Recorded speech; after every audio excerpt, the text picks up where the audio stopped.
Alright, we're back with the SMC Emperor, and it is now fixed. I put the new capacitor in it. Once again, this is the original capacitor. Yeah, look at that thing. My dad actually ordered 2 new capacitors in case one fails.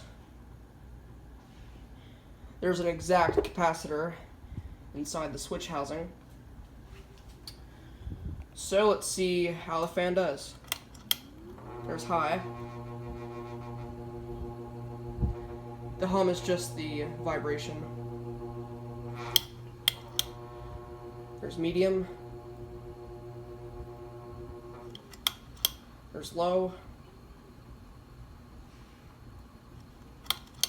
And off. Alright, this fan works perfectly fine, and hopefully I will install it soon.